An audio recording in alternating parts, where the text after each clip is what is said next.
Good morning, everyone. Today is Monday. This is March 30th, and I hope you are well. And we are going to be reading this magazine. And then turn it to the side. Once again, you'll see the volume number is 68 and the number is 6. This is Scholastic Scope's magazine. And we are going to be reading pages 2 and 3, and then 24 and 25. So if we will open our magazines, let's go to page 2. And at the top it says, Grammar's Monsters of the Deep.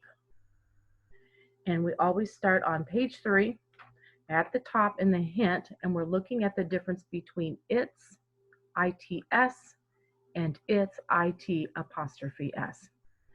ITS shows that something belongs to someone. The team celebrated its win. IT apostrophe S is a contraction of it is or it has. It's nice to see you, or it's been a busy day. And give me a moment, the cat wants attention. Come here, kitty. I will show you my kitty.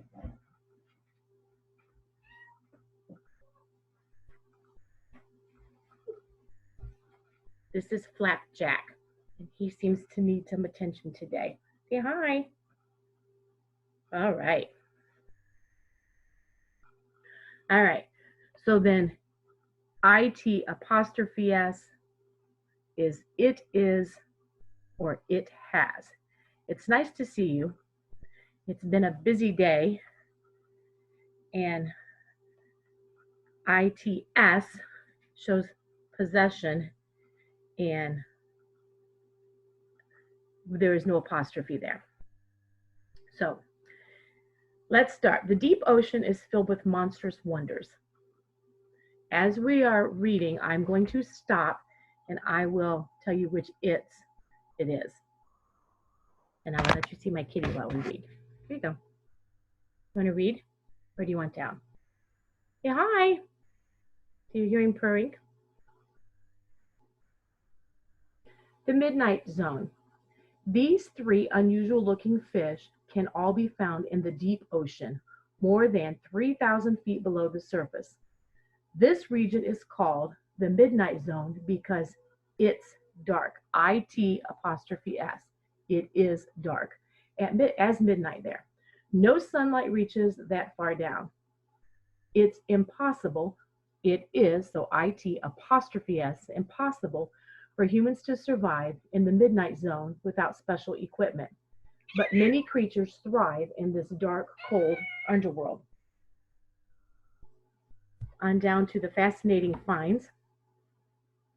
Scientists and adventurers have been exploring the deep sea since the late 1800s, yet much of it remains unexplored. Thanks to technology, however, it has become IT apostrophe S. It has become increasingly possible to study the creatures that live far below the surface. Recently, scientists have made many fascinating finds.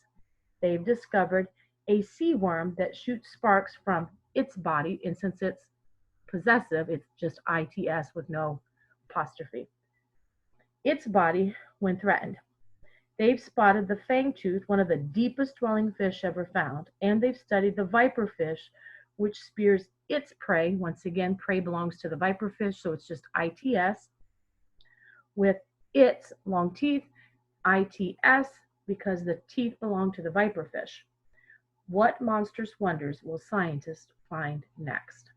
Let's go to 3 now with Chomp. The deep-sea anglerfish, pictured at left, that big ugly orange one, is one of the largest fish that inhabits the midnight zone. It can grow up to 40 inches long with pale eyes, wrinkled skin, and spiky teeth. The anglerfish is the stuff of nightmares.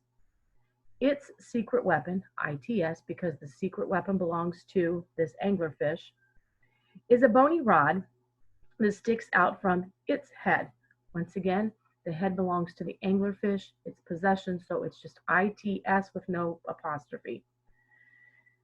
It sticks out from its head like a fishing pole. At the tip of this bony rod is a small glowing light. Nearby, fish are dazzled by this light. When they swim up to get a closer look, chomp, the anglerfish gulps them down. And I think the first time we ever saw an anglerfish was after a hurricane, and then we saw the anglerfish used in Nemo. You will have a worksheet, and please read the top where it goes again. IT apostrophe S is for it has or it is, and ITS shows possession. So read the top of your worksheet, make sure you get them right. All right, let's now go to 24 and 25. Looks like this, and it's called the Roach. And this is just a quick piece of fiction, and I'm going to read it to you again. And today we're looking at figurative language. Authors use figurative language to bring their writing to life. In this story, you will find an onomatopoeia, words imitating the sounds they describe. So hiss, buzz, woof. A simile compares two unlike things to show a quality or aspect of one of those things. And once again, similes use like or as. Here's the example. Stephen's voice sounds like melted chocolate. And then the metaphor.